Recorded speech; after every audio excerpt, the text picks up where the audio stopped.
Every day, a staggering volume of global trade, over 1/3 of all maritime shipping, valued at more than $3 trillion each year, flows through the narrow and crowded waters of the South China Sea. These shipping lanes are the lifeblood of the world economy, connecting factories in Asia to markets across the globe and ensuring that goods, energy, and resources reach their destinations on time. This makes the South China Sea a vital artery of world trade, a region whose stability is essential for economic prosperity far beyond Asia's shores. Yet, beneath the surface of this commercial activity, the South China Sea is a simmering flashpoint, where military ships and coast guards from rival nations shadow each other, turning what should be peaceful commerce into a zone of constant tension and risk. The region is dotted with hundreds of islands, reefs, and rocks, many little more than specks on the map, claimed by multiple countries. These overlapping claims have created a tangled web of disputes, with each nation determined to assert its rights over these strategic outposts. At the heart of the conflict is China's sweeping claim, marked by the so-called Nine-Dash Line. This vast boundary cuts deep into the exclusive economic zones of neighboring countries like the Philippines, Vietnam, and Malaysia, fueling anger and anxiety across the region. Confrontations at sea, ramming vessels, firing water cannons, and dangerous standoffs have become almost routine. Each incident carries the risk of miscalculation, a spark that could ignite a much larger conflict. For the Philippines, which sits on the front line of this dispute, the stakes are existential. This is not just a legal or diplomatic argument, it's a fight for sovereignty, for the right to fish and earn a living, and for control over vital resources that millions depend on. In response, Manila has sought to draw international attention to its plight, appealing to allies and the global community to stand up against what it sees as China's coercive tactics and disregard for international law. The dispute has moved beyond the region, becoming a test case for the international order and the rules that govern the world's oceans.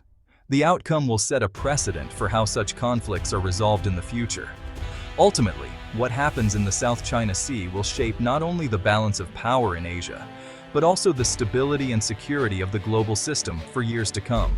The roots of the China-Philippines conflict run deep, stretching back through centuries of shifting power, trade, and migration in Southeast Asia. For generations, the South China Sea was a vast, open expanse where fishermen from many nations cast their nets and traders navigated busy sea routes. The idea of strict national boundaries was foreign here until the 20th century, when colonial powers and emerging nations began to draw lines on maps, forever changing the region's dynamics. The Philippines bases its claims on proximity, geography, and international law, specifically the United Nations Convention on the Law of the Sea, or UNCLOS, which grants exclusive rights to resources within 200 nautical miles of a country's coast. China, however, asserts historical rights that it says predate modern legal frameworks, pointing to ancient records and its Nine-Dash Line, first drawn in 1947, as evidence of long-standing presence and authority in these waters. This fundamental clash between historical narratives and international law creates a deep divide, making compromise elusive and fueling ongoing tension. Over the years, Philippine governments have tried quiet diplomacy, seeking peaceful solutions behind closed doors. But as Chinese activities increased, frustration grew, prompting a shift toward a more assertive and transparent approach. Today, Manila actively documents and publicizes Chinese incursions, using media and international forums to rally global support and draw attention to its cause. Yet, the Philippines faces a constant balancing act, maintaining vital economic ties with China, its largest trading partner, while defending its sovereignty and national pride. Each new incident, diplomatic maneuver, or military standoff adds another layer to this already complex and evolving relationship, drawing in neighboring countries and the wider international community. In this dispute, history isn't just background, it's a living force, shaping every action, every perception, and every hope for resolution in the South China Sea. At the heart of the conflict is the clash between China's Nine-Dash Line and international maritime law. UNCLOS, ratified by both China and the Philippines, defines exclusive economic zones, EEZs, and sovereign rights. In 2013, the Philippines challenged China at the Permanent Court of Arbitration, seeking a legal ruling on maritime entitlements. The 2016 tribunal ruling sided with the Philippines, declaring China's historic claims baseless under UNCLOS. China rejected the decision, continuing its activities and military buildup in disputed waters. The world was left asking, what is the value of international law if a major power ignores it? The unresolved tension between the legal ruling and China's actions remains the dispute's most dangerous element.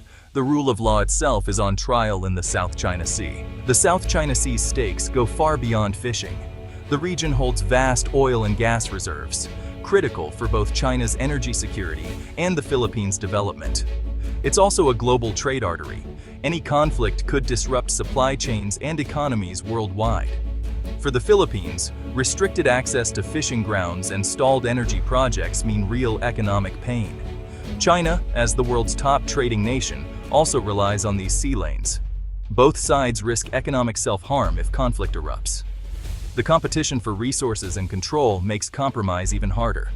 The world's prosperity is tied to peace in these waters. The United States may not be a direct claimant in the South China Sea dispute, but its long-standing alliance with the Philippines places it at the very heart of the unfolding drama. This partnership, forged over decades, means that Washington's actions and decisions are closely watched by all parties involved. The 1951 Mutual Defense Treaty is a cornerstone of this relationship, binding both nations to come to each other's aid if either is attacked. This pact, signed in the aftermath of World War II, was designed to ensure mutual security in a turbulent region. In recent years, Washington has repeatedly clarified that any armed attack on Philippine forces, aircraft, or vessels in the South China Sea would trigger its defense commitments. This explicit assurance is meant to deter aggression and reassure Manila of American support. U.S. freedom of navigation operations, which regularly challenge China's sweeping maritime claims, have become a symbol of resistance to unilateral control. These maneuvers raise the stakes for all involved, signaling that the U.S. will not accept any single power dominating these vital waters. The Enhanced Defense Cooperation Agreement, or EDCA, further deepens the alliance by allowing U.S. forces rotational access to key Philippine bases. This not only strengthens military cooperation, but also increases the U.S. presence in the region, making the alliance more tangible than ever. For Manila, the U.S. serves as both a protective shield and a source of anxiety. While American backing offers security against external threats, it also ties the Philippines' fate to the unpredictable dynamics of great power rivalry, making every move fraught with risk. Across Southeast Asia, regional countries watch nervously. Many fear being caught in the crossfire of a U.S.-China confrontation, or worse, being sidelined if the two giants strike a deal that ignores their interests and sovereignty.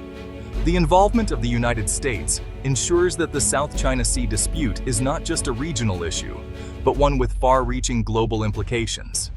The world's attention is fixed on every development, knowing that the outcome could reshape international order.